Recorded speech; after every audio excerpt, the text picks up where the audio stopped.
낙낙. 휴대폰 보안 점검 나왔습니다. 보안 어플 실행 확인해 볼까요? 근데 저 얼마 전에 핸드폰 바꿔서 아마 로그 기록 없을 텐데. 또 보안 어플 실행 안 한 것도 핑계 대시려고. 에이. 아니 제가 얼마 전에 이사하면서 비교원으로 인터넷 설치하면서 최대 77만에 추가로 유심 변경까지 최대 30만원 혜택 있다길래 바꿨죠. 비교 뭐라고요? 1670-251에 전화하면 다 알려주고 네이버에 인터넷 비교원 검색하면 3,000면 비교 견적 다 받아볼 수 있어요. 한 통신사를 오래 써야 혜택이 많은 거 아니에요?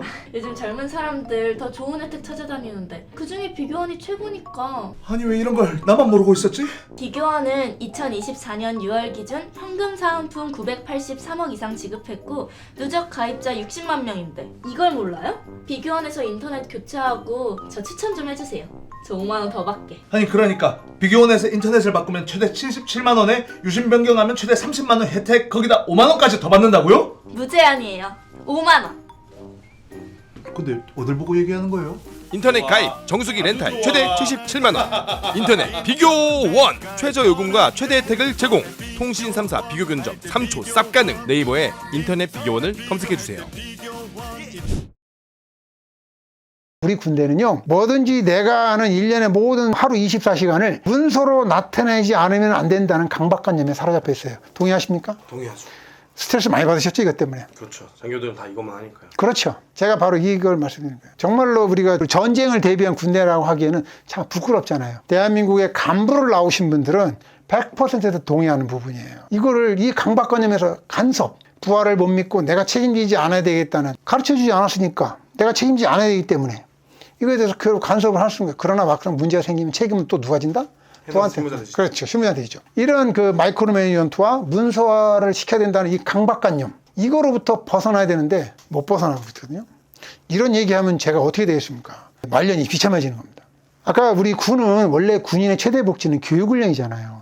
그러면 원래 주임원사는 직책이 왜 생겼는지 잘 모르더라고요. 네. 제가 이것도 설명했어요. 주임원사가 생긴 근본적인 이유는 뭐냐면 지휘관들의 그 부하, 내가 지휘될 그 부대와 그 부하들은 항상 그 자리에 있잖아요. 새로운 사람은 누구예요? 지휘관이잖아요. 그래서 그 부대의 부사관이 그 부대의 전투력 발휘에 중추라는 이유, 거기에 있는 거예요. 부사관은 끊임없이 그 부대의 전술, 전투 노하우를 끊임없이 연습하고 발전시키는 거예요. 근데 이거를 누군가는 중심이 필요했던 거예요. 그것을 체계적으로 관리할 직책이 필요했던 거예요. 그게 주임원사입니다. 그래서 주임원사가 미군들이 생겨났던 거예요. 그런데 우리 군은 어떻게 이걸 주임원사를 어떻게 바라보고 있냐고요? 제가 말씀드렸잖아요. 풀 깎고 있잖아요. 부대 관리 담당관. 그렇죠. 네. 저 과다 심부름하고 있었잖아요. 네, 그렇습니다. 바로 육군이 이런 모습인 거예요. 근데, 참 답답하네. 하지만, 우리 이런 모습이 됐을 때는 그만큼 우리 군도 어딘가는 내가 해야 될 일, 나에게 필요한 것을 제대로 얘기 못한 그런 어두운 시대적 배경이 있었던 것도 사실 우리가 좀 이해를 할 필요성이 있어요. 육군 규정에 부사관 단이라는 단어는 딱 한 번 나와요. 그만큼 이제 그 부사관 단이라는 거에 대해서 육군 자체가 개념을 못 잡고 있고 부사관 단도 그거에 대해서 정확하게 개념을 이해를 못해요. 무슨 경조사나 이런 것만 챙기는 걸로 알고 있는데 원래 부사관 단이라는 것은 원래 주임원사라는 그 제도의 근본 배경은 바로 전투력 발휘에 있었던 거예요. 지휘관은 새로운 지휘관은 바뀌지만 그 부대는 계속 전투력 유지되기 때문에 그 부사관을 끊임없이 한 명 한 명 전입하고 전역하고 전출가고 이런 모습들을 다 모니터링하면서 계속해서 이 한 명 한 명을 전투력을 관리하면서 발전시키는 거예요. 근데 거기에는 유능한 교관들도 있을 것이고 우리가 부족한 전술이면 전술, 장비면 모두 운용에 대해서 문제가 있으면 발전시키는 거예요. 그게 원래 주임원사하고 부사관 단의 역할이었던 거예요.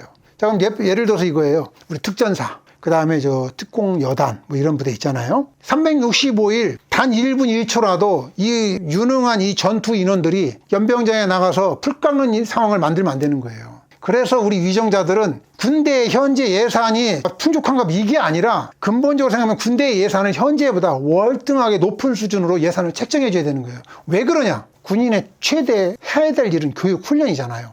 근데 그 훈련을 못 하고 있는 거예요. 오죽했으면 우리가 저 미디어상으로 특수부대 얘기하고 막 나오잖아요. 강철부대 뭐 이렇게 해서 보기 좋죠. 그런데 그 이면에는 바로 그런 모습이 있는 겁니다. 왜 군인이 본래 해야 될 일이 아니라 불 깎고 정원 조경하고 뭐 참 입에 담긴 뭐 하겠지만 별의별 일을 다 하고 있는 겁니다. 그러면 우리는 원래 부사관이 해야 돼. 본래 일이 찾아갈 수 있도록 우리가 개념을 다시 잡아야 된다. 주임원사 제도라는 거에 대해서 위상을 제고해서 그 뭐 레토나를 뭐 옛날에 그랬잖아요. 뭐 레토나를 그게 아니에요. 그 개념이 아닌 겁니다. 안전순찰하라고 주임원사한테 차량을 지어준 그게 아닙니다. 자, 다음 아까도 잠깐 말씀드렸지만 이 사진에 보시면 교관이 이제 그 훈련병에게 군기 훈련을 시키는 거예요. 근데 여러분 이 장면에 여러분들은 숨겨져 있는 디테일을 보이시냐고 묻는 거예요. 육군 규정에 군기 훈련을 시킨다고 했을 때 디테일을 어떻게 해야 된다는 그 대원칙부터 포함해서 디테일한 내용이 전혀 안 돼 있는 거예요. 네, 규정이 없습니다. 없어요. 그리고 내용이 없어요. 신병교육기관, 그러니까 뭐냐면 예를 들면 훈련소나 사단신교대, 심지어는 부사관 학교까지 훈련부사관 교육대라고 있잖아요.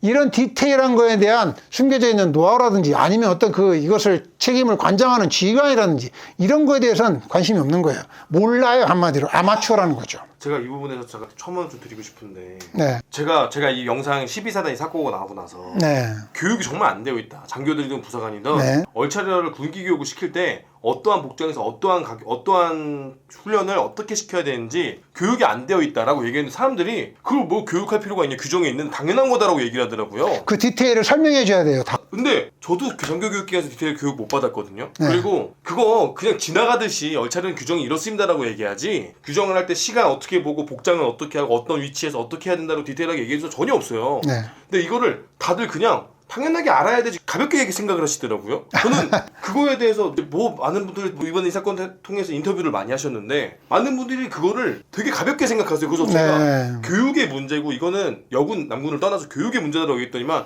그게 뭐 교육의 문제가 아니라 이거는 뭐 여군이 그걸 안 해먹고 시켰기 때문에 젠더 갈등도 많이 이슈하려고 했는데 물론 여군 중대장이 잘못한 것도 분명히 있지만 정말 교육의 부재가 좀 가장 크다고 생각을 했거든요. 근데 이거에 대해서 되게 간과하지 않더라고 사람들이 개인의 잘못으로만 생각을 하고 근데 좀 답답했어요. 이거는 젠더 갈등의 문제가 아니에요. 저는 군은 무조건 교육 훈련하고 연결을 해야 돼요. 군인은 만들어지는 거기 때문에. 그래서 다른 관점에서 접근을 하면 이거는 소통이 안 되게 돼 있어요. 무조건 이것은 교육 훈련의 관점에서만 제가 얘기를 하는 거예요. 아까 여기서 이제 디테일의 함정이라고 하잖아요. 사실은 이 교관의 호주머니에는 얼차려 군기 교육 규정이 휴대하라고 있어요. 왜냐하면 사람이 실수할 수 있잖아요. 그래서 반드시 그걸 다시 한번 체크를 하고 하는 거고 손목시계를 활용해서 하고 면차를 하잖아요. 얼굴을 보고 있잖아요. 사실은 우리가 확인되지 않는 여기에 수많은 디테일이 있는 거예요. 근데 신병교육 아마추어들이 대부분 그냥 가고 있잖아요. 제가 아마추어라고 얘기할 수 있는 게 실제 아마추어 맞잖아요. 훈련부사관에 대해서 좀 말씀을 드려볼게요. 훈련부사관이 2000년부터 시작을 했어요. 그러면 24년 됐잖아요. 근데 24년 동안에 이 훈련부사관이라는 이 하나의 제도에서 훈련소가 됐든 사단 신병교육대가 됐든 부사관 학교가 됐든 이미 벌써 틀렸어요. 왜냐하면 세 군데 부대잖아요. 전혀 성격이 다른 부대 세 군데잖아요. 그러면 여기에서 내려오는 어떤 계승할 수 있는 전통적 가치가 있을까요? 기준이 있을까요? 스탠다드가 있을까요? 없습니다. 자, 대표적인 거 하나만 얘기할게요. 기상전 출근, 취침후 퇴근. 제가 아까 그 이유를 말씀드렸잖아요. 이거는 여러분 가정이 있는 사람이 기상전 출근, 취침후 퇴근 가능하겠습니까? 많이 되긴 됩니다. 여기 아마 지금 저한테 훈련소에서 교육받았던 분들은 지금 아마 40대가 됐을 거예요. 특전교육단에서 저한테 교육받았던 그때 그 현역들 아마 원사도 계실 것이고 전역하신 분도 계시겠지만 여러분들 아침에 눈 떴을 때 저 분명히 있었고요. 여러분들 자기 전까지 저 있었을 겁니다. 그때 저하고 같이 있던 교관들 다 있었을 거예요. 여러분들은 어떨지 모르겠지만 저는 이것을 제 임기 동안에 다 했어요. 심지어는 제가 연대 육군훈련소 20편대 주임원사 할 때 한 달에 초과 근무 시간을 제가 계산하니까 평균 128시간이었어요. 이해가 되세요? 교관보다 먼저 새벽에 출근해서요 했어요. 근데 여러분들 이거 할 수 있어요? 근데 지금 여러분들은 10년, 20년 이걸 하고 있더라고요. 미군들은 이게 너무 힘들어서 이거를 2년, 3년 못해요. 근데 우리는 20년 하고 있어요. 우리나라가 대단한 겁니까? 뭔가 문제가 있다고 보지 않으세요? 문제가 있는 거죠. 네, 이게 우리가 진짜 군이 내 정체성을 설명할 수 있는 중요한 자산이었음에도 불구하고 이게 어느 순간에 수단으로 전락하지 않았냐라고 저는 한번 육군 스스로 이걸 한번 성찰해 보라고 말씀을 드리고 싶어요. 군인은 만들어지는 거라고 했잖아요. 우리나라에 1년에 한 명씩 미 육군의 지휘 참모대를 보냅니다. 아마 소령에 가시는 걸로 제가 알고 있어요. 맞죠? 그 지휘 참모대의 교육에 지금 몇 퍼센트인지 모르겠는데 제 때는 한 60% 정도 됐어요. 지금 한 60에서 한 65 사이 정도 될 것 같아요. 미 지휘참모대학의 그 교육 커리큘럼의 60에서 65%가 미 육군의 메이저 주임원사 과정의 커리큘럼하고 똑같습니다. 쉽게 말하면 지휘참모대는 대대장을 나갈 사람이잖아요. 이 대대장을 나갈 사람, 그 다음에 참모할 사람들인데 이들의 교육 내용하고 주임원사 교육생하고 60%를 동일하게 가르치는 이유가 뭐겠냐 이겁니다. 주임원사도 그만큼 해야 된다는 거죠. 그렇죠. 근데 이 커리큘럼을 교육만 시키면 되겠어요? 그 소기 교육이라고 알아듣지 못하면 안 되잖아요. 네. 근데 정확하게 알아들어요.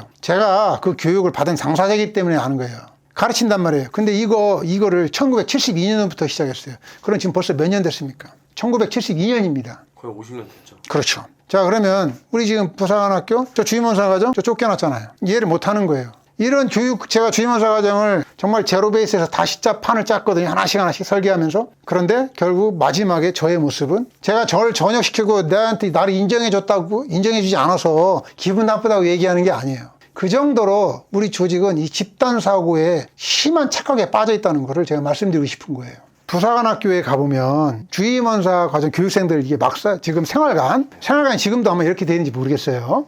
제가 20년 전에 찍었던 사진이거든요. 저 교육생 생활관하고 우리 지금 주임원사 교육생 생활관하고 관리자반 원사들 한 교육생하고 비교해 보세요. 자, 여러분. 그러니까 중령들이 이렇게 사냐고요. 주임원사 짬이면 중령 네. 대령 짬이잖아요. 짬으로 치면 네, 그렇죠. 대대장들하고 여단장들 이런 데서 살라고 하면 사냐고요. 다 2인일실, 1인일실. 자, 이제 다도 회관에서 살라고 그러고. 그렇죠. 뭐 금수저, 은수저는 표현이 좀 뭐한데 일루에 나간 사람, 2루에 나간 사람, 뭐 또 이런 차별이 있을 수도 있겠죠. 자, 근데 저 이제 여기서 하나 좀 얘기하고 싶어요. 우리 대한민국의 그 병으로서 입대를 해서 이제 병장으로 이제 훈련병 시작해서 병장으로 전역하신 분들 또는 뭐 병으로 시작해서 하사에서 부상으로 전역하신 분들 사실 지금 육군 원사 여러분들 아버지보다 나이가 많은 분들이 있을 거예요. 근데 이분들의 생활도 현재 이렇다는 것을 여러분들 혹시 어느 정도 알고 계시나요? 자, 제가 입대했을 때요.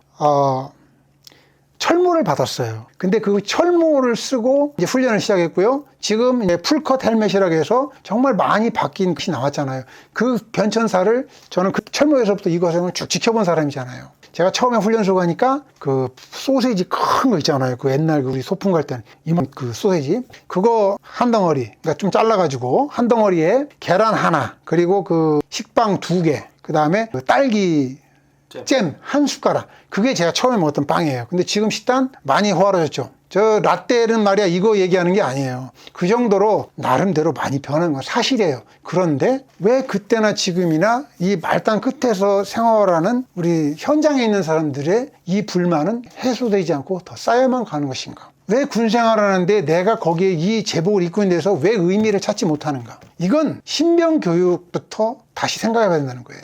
물론 위정자의 잘못도 다 큽니다만 일단은 신병교육에서부터 다시 한번 따져봐야 되는 거예요. 근데 이것은 누구로부터 출발했느냐? 부사관들 한번 보라는 거예요. 가장 프로페셔널한 사람들이 부사관이 그 분야에서는 프로페셔널해야 되거든요. 근데 육군은 수십 년 동안 전혀 그런 개념이 없었던 거예요. 왜죠? 집사가 필요했으니까 그런 거예요. 근무하신 현역들 마음 상할 수도 있겠지만 사실 현역 때도 이 얘기를 공론화 시키려고 2019년도에 한번 공론화 시키려고 제가 글 한번 썼었거든요. 근데 결국 이제 공론화 안 됐어요. 그때 부사관은 집사가 아니다라고 그 타이틀을 걸어서 공론화 시키려고 했는데 결국 뭐 사정이 있어서 안 됐었어요. 일단 저 이 자리를 빌어서 우리 저 현역 그 후배님과 또 먼저 장학의 선배님께 일단 끝까지 뜻을 못 이뤄서 죄송하다는 말씀드리고 또 계속 진행하겠습니다. 신병교육대에서 부사관은 육군의 핵심 가치라고 있잖아요. 그 육군의 핵심 가치를 훈련병한테 가르치고 그걸 행동으로 보여주고 그것이 육군의 하나의 전통이고 문화라는 것을 직접적으로 보여줄 사람이에요. 맞습니다. 미 해병대 훈련 교관은 그걸 하고 있어요. 미 육군의 드릴서전 그거 하고 있어요. 근데 우리 육군은 단 1분 1초도 훈련 부사관한테 이런 걸 허락하지 않아요. 커리큘럼상, 교육체계상. 우리 그럼 야전부대로 가면 육군 하사가 자기 분대원들과 아니면 부수대장이 자기 소대원들과 육군 가치에 대해서 어떤 육군의 그 정문 교육에 대해서 어떤 육군의 어떤 역사나 전쟁에 대해서 단 1분 1초도 자기 의지를 가지고 대화할 시간을 공식적으로 주어지지 않아요. 왜? 못 믿어온 존재라서 그럴 것 같아요. 아쉽죠. 똑같은 육군에 있는데 우리 같은 전우잖아요. 같이 싸워야 될 사람이잖아요. 야전에 전방소초에 부사대장 없으면 전방소초 돌아가겠어요? 굉장히 중요한 자원이잖아요. 그런데 우리는 도대체 부사관을 어떤 관점에서 지금 바라보고 있느냐. 그 대표적인 예가 바로 신병교육이라는 것을 말씀드리고 싶어요. 자, 이제 진짜 중요한 얘기예요. 우리 저 왼쪽에 아프간에서 그 운명을 달리한 우리 윤장호 하사예요. 네. 그때 검문소 이제 운영하다가 폭발물에 의해서 이제 우리 윤장호 하사가 전사를 한 거죠. 근데 이때 그 받은 게 우리나라 훈장을 받았고 미군으로부터 뭘 받았냐면 미 동성훈장이라고 받았어요. 네. 여러분 이 미 동성훈장이 누구한테 어떻게 주었는지 혹시 아세요? 제가 한번 인터넷에 어디 그때 또 거슬러서 이제 보면은 미 동성훈장을 받았다는 얘기는 하지만 이 동성훈장이 뭐라는 거예요? 미군 우리나라 가장 그 우방국이고 없어서는데 가장 소중한 우방인 거 맞잖아요. 근데 이 우방국에서 준 이 동성무공훈장에 대해서 누구 하나 이것을 그 군인들한테 설명해 준 사람이 없더라는 거죠. 미 동성훈장은요, 미국의 포상 규정상 어떻게 되어 있냐면 외국군한테는 전시에 접촉 지역에서 외국군한테 수여하는 훈장이에요. 그래서 동성무공훈장을 준 거예요. 가장 높은 어떻게 보면 명예롭게 줄 수 있는 게 바로 이 동성무공훈장인 거예요. 근데 누구도 설명 안 하잖아요. 그래서 제가는 육군이 그러니까 그 우리가 얘기하는 그 훈장 오로지 진급을 위한 수단인 거예요. 그거 막 그 이상 그 이하도 아닌 것 같아요. 진짜 명예가 맞는지 저는 대단히 퀘스천 마크를 붙이고 싶어요. 이 우리가 약장이라고 하잖아요. 원스타 표창 받으면 그 표창 받잖아요. 약장 다르셨죠, 다? 그러면 제가 질문 여쭤볼게요. 혹시 여단장 표창 몇 분 받으셨어요? 사단장 표창도 받으셨겠죠? 그 위에 레벨 표창 받으셨죠? 그러면 제가 장군 표창만 한 50번 받았어요. 저 그럼 저 50개 달아야 돼요? 도대체 저한테 어떤 의미죠? 의미 없죠. 제가 군생활 처음에 시작했을 때 저는 장기할 마음이 단 1도 없었어요. 근데 5년 동안 표창장 한 번을 못 받아봤어요. 왜 못 받았냐? 전 장기자가 아니라서. 너한테 점수가 안 돌아가니까. 이미 80년대부터 이 표창장이라는 의미는 이미 끝난 지 오래되는. 그런데 왜 이게 지금까지 고수가 될 수 있으냐? 지휘권 때문에 그런 거예요? 지휘권 확립 때문에? 지휘권을 보장하기 위한 수단인 건가요? 그럼 뭔 아닙니까? 모르겠어요. 저희는 명예가 좀 약해지긴 했죠. 근데 전역하기 3년 전부터 표창 안 받았습니다. 그렇습니까? 여러분 인터넷에 보면은 제레미 마이클 보더라는 미 전 해군 참모총장이 자살한 내용이 나와요. 네, 알고 있습니다. 네. 근데 이분이 딱 하나, 그러니까 그때는 이분도 그 고의로 그런 게 아니라 규정을 그 혼돈한 문제 때문에 V자 자기 메달 하나에 V자 하나를 달았는데 그게 하필 이제 정치적 이슈에 걸리면서 불명예스럽게 계속해서 이제 물고 늘어지는 바람에 결국은 그 참모총장의 군인의 명예를 지키고자 본인 스스로 자살한 사고예요. 그 정도로 이 전쟁을 경험한 나라의 이 약장이라는 것은 그 정도로 의미가 있습니다만, 자, 우리는 어떻게 과연 태도를 취하고 있냐. 여러분 혹시 밀리터리 덕후 이렇게 아시잖아요. 덕후이신 분들은 전쟁 영화, 미군의 헐리우드에서 나오는 전쟁 영화 한번, 특히 정보가 한번 잘 보세요. 정말 어지간하면은 고증을 받아가지고 철저하게 다 고증받아서 그 약장 하나도 다 섬세하게 합니다. 왜 영화에서 그렇게 할까요? 그만큼 이건 함부로 우리가 쉽게 다뤄야 될 부분이 아니기 때문에. 근데 우리나라 영화, 전쟁 영화 보세요. 밀리터리 덕후들은 벌써 딱 아실 거예요. 기가 찰 겁니다. 바로 이제 우리의 어떤 대한민국 사회에 군이라는 이 하나의 이 덩어리가 과연 우리 사회에 어떻게 지금 위치되고 있느냐. 이거를 한번 우리 정말 심각하게 한번 고려해 보고요. 군을 흔들어야 될 존재가 아니라 정말 군을 이해하고 어떻게 보면 군을 더 응원해주는 그런 쪽으로 한번 우리가 방향전을 했으면 하는 취지에서 말씀을 드린 거예요.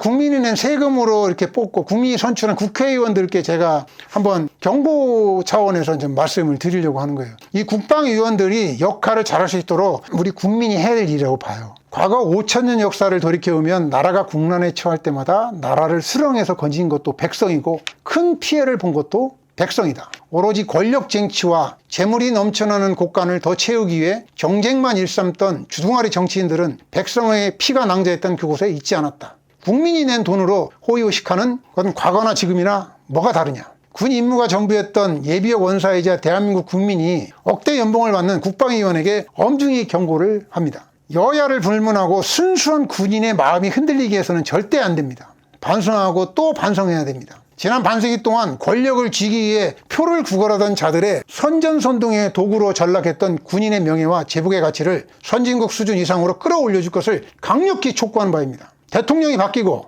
여야는 몇 번이 바뀌었으며 그 잘난 국방위원은 또 누구였습니까? 사람을 귀하게 여기지 않은 군대의 현실을 구석구석 발로 뛰며 현장에서 직접 대면하기를 촉구합니다. 주둥아리 정치인들과 무책임했던 해바라기 장수들이 지난 반세기에 걸쳐 나라의 전부인 국민을 얼마나 우습게 여겼는지 숨겨진 애국패의의 적나라한 적폐를 직시하고 혁신할 것을 강력히 촉구하는 바입니다. 아까 제가 말씀드렸지만 활동복입니다. 그 운동복이라고 하죠. 여러분들이라면 혹시 간부들은 이 활동복 입으라면 입겠습니까? 내가 디자인이 안 좋아서 색상이 안 좋아서 금방 낡아 빠진 이 활동복을 입고 싶었겠습니까? 그런데 왜 이것을 우리 대한민국 국민에게, 우리 병에게, 내 부하에게 왜 이거를 입혔습니까? 저는 이거를 이야기하고 싶은 겁니다. 왜 차별이 있냐 이겁니다. 옷은 왜 전투복은 똑같은 전투복을 입으면서 왜 운동복은 다르게 입습니까? 그럼 운동은 전투가 아닌가요? 바로 여기에 우리의 단편적 사고, 집단 사고의 오류를 제가 지적하는 겁니다. 자, 부사관 지원율이 계속 떨어지고 있잖아요. 장교도 마찬가지고요. ROTC 심각한 것 같아요.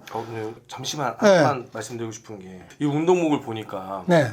저 앞에 옛날에 저도 이제 군생활 했을 때 각 병사들이 입었을 때 이제 회색 말고 옛날 말로 떡볶이라고 합니다. 네, 오렌지 떡볶이, 오렌지 네. 떡볶이를 태권부위. 말고, 태권부위는 옛날 부사관들도 입었습니다. 네, 근데 요거를 처음에 태권부위라고 해서 네. 중간에 거. 네. 부사교에서 이제 이체육복을 나눠줬었죠. 네, 그쵸. 그때 그런 게 있었어요. 이게 지금도 말씀하신 걸 들어보니 장군들이 이걸 입었다면 네, 못 입죠. 총장부터 모든 사람들이 이걸 똑같이 입었다면 뭐, 절대 안 입어요, 이거. 멋있지 않고 그렇죠. 활동 기능성이 없고 그렇죠. 그렇기 때문에 본인들도 안 입은 거 아니겠습니까? 그렇죠. 본인들이 입는 옷을 만든다면 더 멋있고 더 좋은 것들이 그렇죠. 기량이 됐겠죠. 그 부분이 딱 와닿네요. 그렇죠. 전투복은 똑같이 입잖아요. 왜 같은 전투복을 입는 거죠? 와, 그 부분이 딱 와닿네요. 같은 전투복을 입는 이유가 분명히 있죠. 자, 그러면 우리가 체력 단련 지금 육군은 일과 시간에 하잖아요. 일과 시간에 체력 단련하는 이유가 있겠죠. 네, 이것도 우리가 입문하는 거죠. 임무죠. 근데 왜 복장이 다르죠? 전투복은 똑같은데 왜 운동복은 다르죠? 여기에는 바로 우리 숨겨진 이 DNA가 잘못된 겁니다. 자, 여기까지만 말씀드리도록 하겠습니다. 네. 지금 이미 우리나라 인구 감소는 오래전부터 얘기가 됐던 것이고 지원율이 떨어지는 것은 이미 오래전부터 계속 예견됐던 일이에요. 근데 이 문제의 심각성을 어떻게 했어요? 계속 숫자 채우기 위해서 기준을 낮추고 뭔가 또 어디에서 또 병력 수급할 것이 없는 것만 찾았지 근본적인 문제에 대한 탐색은 없었다는 거죠. 그렇기 때문에 이것은 군대만의 책임이 아니라는 거예요. 결국 이게 지금 부메랑으로 돌아오고 있다고 저는 말씀드려요. 제가 인터넷 우연히 뒤져보다 보니까 참 무서운 단어가 나오더라고요. 이모군란이라고. 그러면서 그 밑에 사진을 보니까 군 간부 숙소 어마어마한 사진이 있더라고요. 저도 물론 여기서 살아봤고요. 네, 저는 이 사진 한 장으로 우리가 사람을 어떻게 보는지, 대한민국의 아들, 딸을 데려다가 어떻게 지금 우리가 이들을 대하고 있는지 이걸 보면 돼요. 자, 여러분, 이 사진을 보고 군대 정말 개판이네 이 이야기를 하기 전에 바로 이러한 사진을 보고 바로 우리의 정부, 안 되면 국회의원들에게 이 사진을 보내서 돈을 더 주라고 해야 되는 겁니다. 우리는 계속해서 전력을 더 확대를 해야 되잖아요. 우리의 주적이 사라진 게 아니잖아요. 계속해서 더 첨단화되고 비대칭의 이런 모습이 점점 커지고 있기 때문에 그럼 돈이 많이 들어가거든요. 그러면 결국 이 사람들이 사는 숙소는 소원해지고 관심 바뀌거든요. 그러면 국민들이 인터넷 떠더니 어떤 뉴스에 나온 거 가지고 또 현역 간부도 마찬가지. 근데 현역들은 말 못하잖아요. 그러면 우리 예비역들이 민간인들이 바로 국회의원들에게 이거를 보내줘야 되는 거예요. 그러면서 위정자들 똑바로 하라고 이거를 알려줘야 되는 거예요. 군인은 결국은 돈 받아서 그 주어진 예산을 가지고 조직을 끌 수밖에 없는 입장이잖아요. 저도 우리 김상환님도 결국 현역 시절에 이런 이슈가 될 때마다 마음 아프지만 더 잘하고 싶었겠지만 할 수 없는 그 현실의 벽이 높았잖아요. 결국은 돈 없으면 돈 없다, 돈 줘라. 시간 없으면 시간 더 줘라. 이거를 우리가 예비역이 민간인이 국민들이 직접 해줘야 된다고 저는 이야기하기 때문에 지금 이 자리에서 지금 이거를 얘기하고 싶은 거예요. 제가 우리 군에 계신 높으신 분들에게 한번 국민으로서 경고를 하고 싶습니다. 경고라면 경고이고 받아들이는 입장에서는 다르게 느낄 수도 있어요. 첫 번째가 사관생도 장교부생 있잖아요. 부사관을 어떻게 바라보고 있느냐라는 질문입니다. 근데 왜 사관생도야? 소위가 극복해야 될 첫 장애물이 부사관입니까? 아니죠. 아니죠. 근데 제가 이 이야기를 바로 20년 전에 듣고 제가 육사를 찾아갔던 거예요. 왜? 이거를 깨줘야 되잖아요. 이거를 깨지기 위해서 제가 육사를 갔던 거예요. 이거를 그래서 그때 막혔다고 했잖아요. 그리고서 우연치 않게 그때 그 당시에 훈련소장님이 하계 훈련 왔을 때 육사 생도들한테 교육 한번 시켜주라 해서 초빙가야만 해서 그분이 저한테 지시를 하셔가지고 생도들한테 1시간 제가 교육하면서 바로 이걸 깨졌던 거예요. 그리고서 그때 소감문이 썼던 게 그겁니다. 부사관이 당신들이 극복해야 될 첫 장애물이 아니라 이 사람이 나와 함께 갈 사람이라는 것을 정확하게 심어줬던 게 그거예요. 제가 왜 이 질문을 드렸는지 현재 사관학교의 순교제 교육에 대한 커리큘럼을 한번 보시기 바랍니다. 사단장, 대대장, 중대장은 소대장은 하사부터 원사까지의 부사관 복무생애를 제대로 알고 계셨냐는 거예요. 부사관 복무생애라는 게 한마디로 체계가 없어요. 아까 제가 쭉 설명드렸던 게 그거예요. 역보직 늘상 일어나는 거예요. 우리가 OBC 안 받으면 대위 진급할 수 있어요? 안 되죠. OAC 안 받으면 중대장 갈 수 있어요, 없어요? 못 가죠. 갈 수 있는데 뭐 하여튼 반드시 받아야 되잖아요. 반드시 받아요. 그럼 6대 안 받으면 중령 못 달겠죠. 당연히 못 알죠. 근데 부사관은요, 초급반 안 받아도요, 중급반 안 받아도 상사 답니다. 여기 있잖아요. 안 받으셨어요? 네, 저 안 받았습니다. 왜 안 받았느냐? 초급반 때는 장기자가 아니라고 해서 받지 말라고 하더라고요. 중급반 때는 상사 진급했으니까 중급반 안 받아도 된답니다. 그래서 바로 고급반 받았습니다. 근데 제 자력표에는 초급반 받은 걸로 나와요. 왜 그럴까요? 제가 낙하산 포장정비 교육을 89년도에 받았어요. 그 포장정비 교육이 슬그머니 사라지고요. 제가 초급반 받은 걸로 인사행정평가 슬그머니 가라로 기록을 해놨어요. 그게 군대 제가 예전에 그 소위 말하면 라떼는 말이야 이건데요. 그 정도로 부사관 복무생에는 한마디로 난장판인 겁니다. 지금은 제가 더 할 이야기 많지만 일단 요거는 생략을 하겠습니다. 자, 부사관에 군인을 만들어진다고 했잖아요. 부사관이 왜 교육이 필요하냐? 군인은 누구나 초보라겠잖아요. 그러면 이 초보라는 것을 인정을 하고 계급별로 계속해서 그 교육을 해야 될 교육을 시키지 않으면 행정보호관이 무능력하고요. 주임원사가 무능력한 거예요. 능력을 발휘할 수가 없어요. 교육이 안 돼 있는데. 그러면 우리 저 소대장, 중대장, 대대장 지휘하는데 얼마나 힘들겠습니까? 왜? 그 부대는 항상 그 자리에 있고 전투력 유지한 상태로 있어야 하고 지휘관은 새로 왔잖아요. 그런데 그 부대는 이미 몰락하고 있다는 거죠. 왜 몰락하고 있냐? 부사관이 몰락하게 지금 내비두고 있잖아요. 바로 우리 예비역들이, 우리 국민들이 바로 이런 부분을 이해를 하고 우리 군인을 비판하고 또 응원해주는 걸 해요. 절대 이걸 조롱을 해서는 안 되는 겁니다. 힘을 실어줘야 되는 겁니다. 이걸 이해를 하셔야 됩니다. 육군 신병 교육훈련과 훈련 부사관 제도는 모래성에 쌓은 허상이다. 그 이유를 아는 국민이 있는가? 왜 하필 국민이냐? 아까 제가 설명드렸잖아요. 군인은 특히 신병교육은 완전히 거의 오픈된 상태로 교육훈련을 시켜야 돼요. 왜? 국민의 관심사가 가장 높은 시기에 그 장소가 어디냐? 바로 신병교육 기관이에요.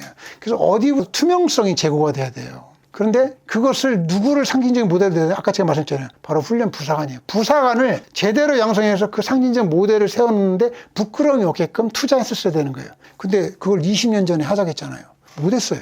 왜 못했냐? 제도를 가지고 오면 우리가 나무를 이렇게 옮길 때 흙이 붙어서 와야 되잖아요. 흙 다 털고요. 물로 빨아가지고 갖다 놓은 거예요. 바로 우리 군이 그 아마추어들이 어설픈 제도 갖다 놓고 아마추어들이 어설프게 지금까지 유지했던 게 바로 제 그 문제이다 보는 거예요. 국민의 지지를 구하지 않은 군대는 존속할 수가 없다고 봐요. 스스로 폐쇄시킨 거거든요. 그래서 부하의 복지와 명예를 최우선으로 놓고 보면 저는 해답이 있다고 봅니다. 안타깝습니다. 사실 오늘 이 자리가 어쩌다가 그 국민이 군의 그 내일을 걱정하는 지경에 이르렀는지 사실 뭐 너무 늦은 건 아닌지 좀 그렇고요. 12사단 사고가 난 다음에 이런 얘기를 하게 돼서 안타깝지만 제가 육군을 위해서 조언을 한번 해볼까 해요. 집단 사고의 늪에서 과감히 빠져나왔으면 좋겠습니다.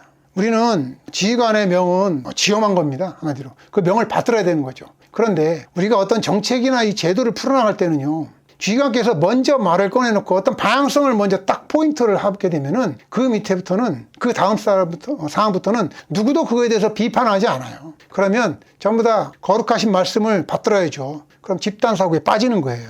누구도 그거에 대해서 사실은 이렇습니다. 그 이야기를 하지 않아요. 그 이야기를 정확하게 할 수 있는 것을 밑으로 가보면 바로 부사관을 양성했던 바로 그 부분을 견제하기 위해서 주임원사를 이만큼 수준을 높여야 되는 게 바로 거기에 있었던 거예요. 두 번째는 폐쇄하는 게 답이 아닙니다. 무조건 지금 닫으려고만 해요. 그런데 아까도 제가 말씀했지만 산업혁명이 계속 고도로 이제 발전하고 있어요. 캡틴 김상우 유튜브 채널 못 막습니다. 비판과 검증을 두려워하면 두려워하고 피하면 피할수록 국민의 지지는 더욱더 멀어집니다. 오히려 문제가 있으면 이거를 정확하게 이런 문제가 있습니다라고 얘기해야 되는 거예요. 근데 이거를 얘기하지 않으면 어떻게 돼요? 바로 정쟁의 대상이 되는 거예요. 정쟁의 대상이 되면 군은 더욱더 은신할 수가 없지 않습니까? 그래서 돈이 없으면 돈 없다. 시간 부족하면 부족하다라고 해야 되는데 아이고 명령만 내려서 입문하겠습니다. 그래서 신병교육기관을 계속해서 줄이고 이거 필요 없어. 없애버려. 아니 위에서 계신 분 한 분이 한마디 없어. 야, 이거 필요 없어. 이거 내 경험상 말이야. 없애버려. 필요 없어. 없애버려. 그렇게 해버리면 결국은 지금 우리 신병교육 훈련 이 분야의 전문가는 어디 있습니까 도대체? 저는 우리가 이런 거 있는 그대로 숨기지 말고 당당하게 행동했으면 좋겠습니다. 제가 우리 육군에게 가장 하고 싶은 세 가지 조언은 바로 이 부분이 되었습니다. 근데 국민의 한 사람으로서 우리 정부와 그리고 국방위원님들 그리고 육군 그리고 우리 현재 현역에 계신 분들 또 군을 거쳐가신 예비역 분들 또 저를 포함해서 우리 전부 다 어떻게 보면 하나의 다 국민입니다. 군대는 절대로 흔들려서는 안 됩니다. 근데 우리는 어떤 이슈가 생길 때마다 군을 일단은 조롱부터 하고 있는데 그 조롱하기 이전에 비난하고 비판하기 이전에 정말 우리가 왜 이런 문제가 지금까지 왔는가를 꼼꼼히 한번 살펴보고 비판하고 하면서도 한편으로는 군을 흔들지 않도록 항상 응원하고 지지해주는 그런 마음을 항상 가지고 계셨으면 좋겠어요.